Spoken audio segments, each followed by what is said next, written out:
الو. سلام علیکم کدام. و علیکم سلام. خوش آمدید به برنامه صدای مردم. عمر پیوست میکردم که همین کچل که سلیمان. شما پیوستین در پخش زنده هستین، بفرمایید. مگر بودم میگیرم میکردم. راحت باشین، فقط کوتاه‌تر بگین چون خاتمش میبخسین. درسته؟ کمی کوتاه‌تر صحبت کنید چون آخری برنامه هستین، بفرمایید. سلام علیکم که سلیمان نام داشتم. بله بفرمایید. کدام خون نزدن کدام. تشکر. داخل موضوع بشین برادر، بفرمایید. سپاس. برای چه در یوتیوب ندیده استفاده دیرتر چند ثانیه پس یوتیوب در سر میده. شما با من صحبت کنید، وقتی ما خیلی کوتاه است برادر. پسانتر میبینین، بفرمایید. کدام گوش کنم همه شما خواندگی آدم یک دانشمند پایین. خاموش کنین یوتیوب. نه من دانشمند نیستم برادر، من یک مثل شما یک مهاجر هستم. بفرمایید. دانش یک مهاجر. آدمی خواندگی میتواندگی هم کلاس رفتن. خب آجی تو اونجا مثال شتگی برسن یک قدر خون کوفته است یک کم پر گروه باشد بیرن همین کار خود خوبه دارد. چی کوفته استم؟ خونی مردم کوفته است همین پرابلم کوفته است همین کار خود باز خوبه است دمجشتگی کار کردگی خوبه است. آواز تا همون یکم چی در دهن داشته باشه همون را بگی و گپ زن، من صدا خوب نمیشنوم. بعد آواز میگم چه دارم پس آواز ما خودش تمثیل است. نه یک چی پمخ است در پیش آواز یک پرده است به مثلی. گوش میگم در اون فیصله شتگی همین پرابلم اصلا پیکاچه کوفته است همین هم میدونی چیکار کنی. من اگم جو اختا کوفتم کو یک بار جواب سوال من جواب اگم جو کوفتم من چی خیل؟ اوجینا نوی جناب ایخل جناب بخیر. خب خیر خدا را شکر الحمدلله در همه قطعات همه آدم رو سیافته خورده است کاری همه روز چون چیز گذشته است همه شما میدونین همه اینا پیغمبر مثلا سلام روز او دنیا رفتن دیدن آدمایی که گوشت خودشون از کتی میبرن و میخورن پرسیدن این کدام نمودی آدم است این همون نمودی آدمایی هستن که فقط در غیبت انسان ها. اما اشکار غیبت همین مضمون غیبت هم میدونی چی است؟ همین عباره غیبت معنیش چی است؟ همین کاری شما غیبت من اشکار گپ زده استم. غیبت یه چیزی که در غیب اون نفر من گپ میزنم. من اشکار گپ زده استم. من امروز با چهره خودم گپ زده استم. میفهمی؟ تو اشکار ایکافای اون مردم گپ زده. کدام مردم؟ ایکافای جنوب و ایکافای و من قانون اجازه داده، سرقانون کشور برای من اجازه دادگی است. حق کنستیتوسیونی ما است. من یگان جنایت نکردم در اینجا. یگان جنایت نکرده. خب تو مثال گپ به همین چیزتگی گپ داده. همین خلاص. خب همین جسته ایکافاش گپ زده است. امروز فقط رفتن اختا فکر نمیکنی. کجا رفتن ما؟ در همون تاجیکستان رفتن. من تاجیکستان انشالله میرم. انشالله. او شکی ندارم. انشالله میره برسه. پدر مادر در همونجا هسته. آی بعد پریچون پدر و مادر من در اینجا. من پدر و مادر من چیکار کنی شما؟ گوشت. ها. خودی مثال گپ تو لایجا اگه امروز فقط اونجا رفتن تا فکر نمیکنی که. و تو آخی من همین مردم ده حیرانم ده. آخه کاری خودشی برای رفتنی من. بفورم میرم نفورم نمیرم. شما چی ضرور اومده از شما ده؟ شما کارتون چی برای رفتنی من؟ ما باید ضرور نیست. خب همه قدمی یک برادر. تو تاجیک باشی نه که تو برادر من هستی. نه که تو مسلمان باشی تو برادر من هستی. خب تو مثال گپ در شیشتگی خیلی گپ میزنی اگر تو این فقط اونجا رفتی همش بر ضد قانون نگراه. کدام کاری من بر ضد قانون است؟ من میگم سرقانون کش بس بر ضد قانون میلیونا را میدزی جنایت میکنی بر ضد قانون تجاوز میکنی بر ضد قانون غارت میکنی بر ضد قانون نمیدونم خاک وطن هم میفروشی بر ضد قانون کنستیتوسی را تجاوز میکنی جنایت خیانت. خب من چه خیانت کردم که بر ضد قانون باشه؟ مرحمت سرقانون کشور حقوق و آزادی های شهروند اجازه داده است که یک شهروند حق آزادانه حرف زدن دارد و جمهوری تاجیکستان دولت دموکراتی از منظور از دموکرات چی است؟ بله او تاجیکستان مالکیت تو نیست که من باید تو برای من منت بکنی. تاجیکستان مالکیت رحمانوف ملت تاجیکستان شده نمیتونه. رحمانوف یک خانه داره که من محروم بکنه که تو نان و نمک تاجیکستان خوردی و ما حقی ما از ما در اونجا تولد شدم. میفهمی؟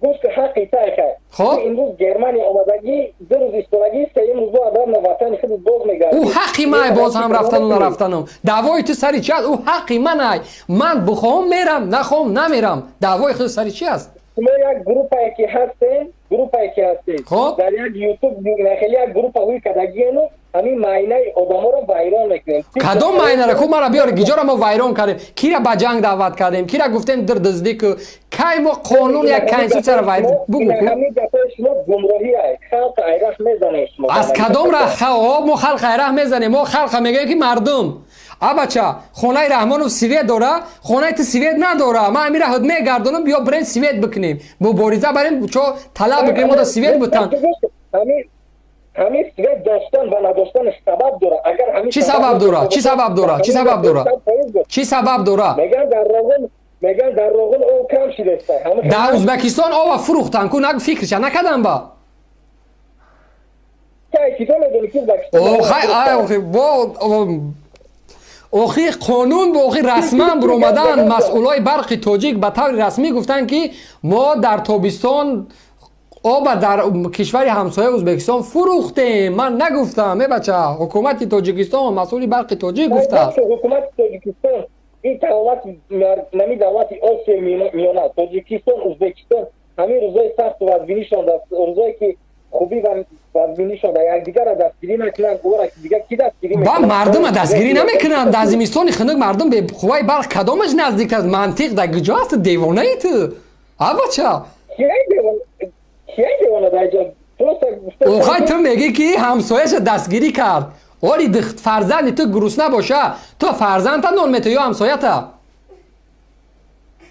من هر سنون میته پس برای چی حکومت رحمان و فردش نون نمیته مردم برق نمیته آوا میفروشه برای چی بچه ای سهر تو شب سویت کمی میکنم مثال دیگه بگیری اگه سویت پروست اگه شما این سویت یک پریچون شما کافته استین فقط این اگه چی نیست پروست همون شما یک چی کافته استین فقط میدونی نمیری خود یکا اونجا خوندگی؟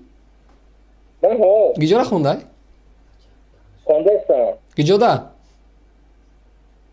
گفته نمیکنم برای چی؟ برای که نمیخورم نه برای چی؟ هم سببش هست چی هست؟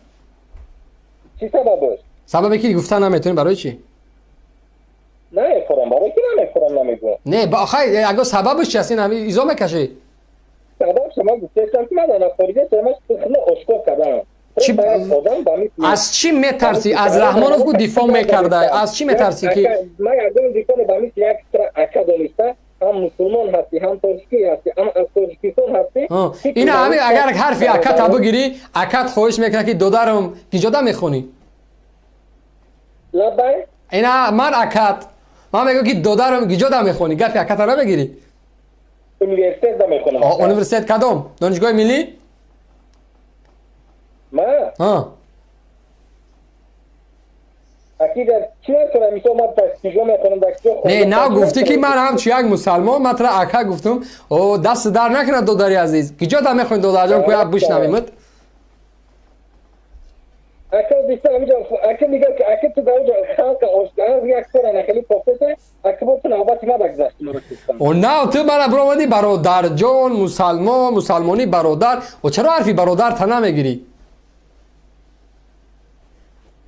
راست میگم همه گپ راست در قرآن هم نوشته که آدمای گمراه کسی کاری کردن نیست توی کارو چیزا هستن همین برای چی برو اومده قطعی من بحث کرده سه یک آدم برادر یکی گمراه شدی کی گمراه شی خیلی نه گفتی آدمای گمراه خیلی بحث کردن قرآن گم میدونسته برادر در اینجا گمراه ما خبی هر چی که تو میگوی اما گیجا دا میخونی کامرا میگفتی دانشگاه خوب است چه خیلی ما یک داخل میشه دانشگاه خوب است دانشگاه خوب است آها در کورسی چند میخونی در کورسی سیوم در کورس سیوم در کدام فاکولته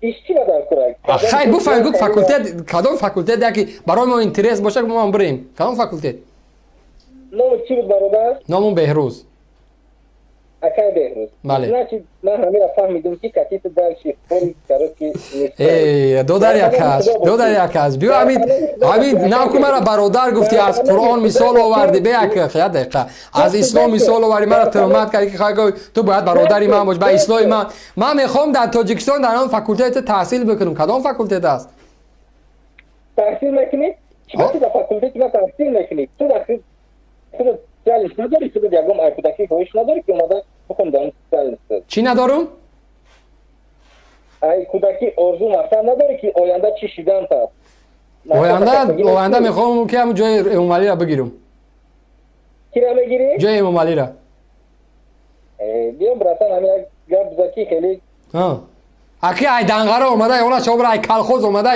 یک ده حیاتش یک مکتب مدرسه نقونه از این روز شهرداری دوشنبه همین رستم رحمانو میسو بیا بالاترش نمیریم یه دقیقه بالاترش نمیریم همین شهرداری دوشنبه روز تو بگر قمار بازی کرده امروز نفر دیگه چی ما چی کمیو ها سالی 91 شما کجا دادین جناب اومد خلق من نه تولد شده بودم 91 دا چی 91 دا تولد شدم تو 91 دا تولد شدی اون 91 دا جونی تو خلاص کرد از دست دشمنو خیلی با برو بس اخی چی برابر خاک بیا همین 91 همون کجا دا میخونی گفت بیروز اکای بیروز بله در پناه خداوند باشی خداوند نگهبان سلامت باشی ای خوش به حالتونی ای خاک در سرتون بغیرت توی اقلا در یک فاکولته تصور که در یک دانشگاه تصور که چند صد هزار نفر میخونه